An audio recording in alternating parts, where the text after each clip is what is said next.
Salut à tous, c'est Bubule, et aujourd'hui j'ai une vidéo un peu spéciale pour vous, parce que j'ai décidé de vous parler du lore de Shaco.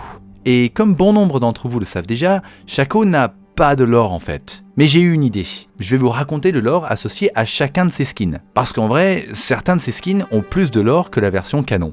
D'abord, il faut savoir que Riot regroupe maintenant tous leurs skins dans différentes catégories et univers alternatifs. Certains de ces univers sont bien développés, comme l'univers Star Guardian, et d'autres, un peu moins. D'ailleurs, j'ai prévu de faire une vidéo complète sur l'histoire des Star Guardian, ne vous inquiétez pas, elle arrive bientôt.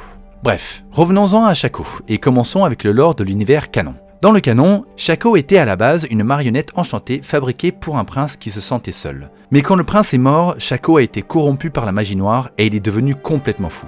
Depuis, la seule chose qui l'intéresse, c'est de faire souffrir les autres, et il utilise ses jouets et ses mauvais tours pour répandre la mort. Voilà, c'est tout ce qu'on sait à propos de Shaco dans le lore officiel. Je sais, c'est risible. Du coup, on va enchaîner directement avec le skin Chaque Noisette. Ce skin nous vient de l'univers Snowdown, ou Épreuve du Solstice, tout comme les skins Heimerdinger Bonhomme de Neige ou Maokai Sapin de Noël. Son lore dans cet univers ressemble beaucoup à son lore officiel. C'est un casse-noisette maléfique qui souhaite tuer tous les Pères Noël. Il fait carnage aux festivités d'hiver avec des cadeaux piégés qui balancent des dagues. Là aussi, c'est un peu court, donc on enchaîne. On a maintenant Shaco le Fou, de l'univers Storybook, ou livre de contes, tout comme Annie in Wonderland ou Big Bad Warwick. Dans cet univers, il incarne évidemment le chapelier fou qui organise son tea party, sauf qu'en fait, il a tué tous les invités. Et il y a une citation qui accompagne son skin.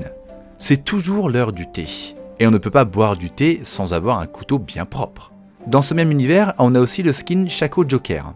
Avec Twisted Fate, Syndra, Mordekaiser et Azrael, ils forment les têtes d'un paquet de cartes classiques. Twisted Fate étant donc le valet, Syndra la dame, Mordekaiser le roi et Azrael l'as. Mais à part ça, il n'y a pas de lore qui accompagne ce skin. On passe donc au Shaco masqué, de l'univers des merveilles du monde, comme Panda Timo, Oktoberfest Gragas ou Cartus Statue de la Liberté.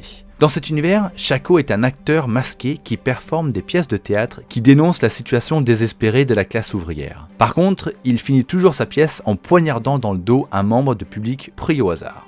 Ouais, cherchez pas, moi j'ai cherché, j'ai pas trouvé. Mais ça nous permet de passer maintenant aux univers un petit peu plus élaborés, à commencer par l'univers arcaniste. Pour celui-là, Shaco apparaît même dans une très courte cinématique. C'est un sorcier maléfique dont l'esprit a été ravagé au cours de rituels de duplication de l'âme. Il possède aussi un grimoire puissant qui décuple son pouvoir, et un jour il a affronté Zoé et Kog'Maw pendant qu'ils découvraient ensemble les merveilles magiques de leur monde. On passe maintenant à l'univers de l'horizon des événements. C'est l'univers des skins cosmiques et pulsars sombres où tous les champions sont des entités cosmiques surpuissants comme Aurelion Sol dans le lore canon. Et c'est aussi certainement l'univers où Shaco a le lore le plus développé.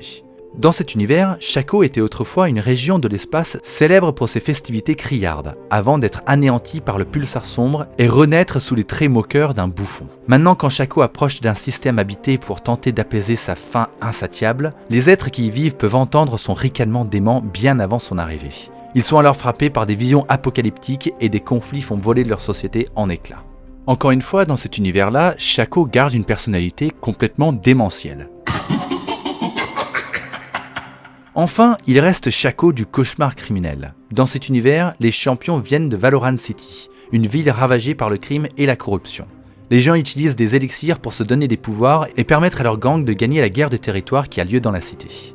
Dans ce monde, Shaco était autrefois un coursier du gang Twitch, mais désormais, il n'a plus rien d'un être humain.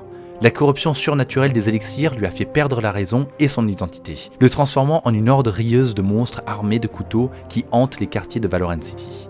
D'après la citation, tous ont oublié qui est le vrai Shaco et tous s'en moquent éperdument. Mais moi, je ne pense pas qu'en vérité, on se moque de savoir qui est Shaco.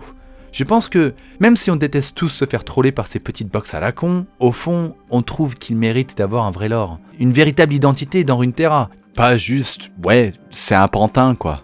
Enfin bref, maintenant vous savez tout ce qu'il y a à savoir à propos de Shaco, dans tous les univers possibles. J'espère que la vidéo vous a plu, et si le lore de Runeterra t'intéresse, abonne-toi, parce que j'ai encore plein de contenu de prévu. Allez, à bientôt!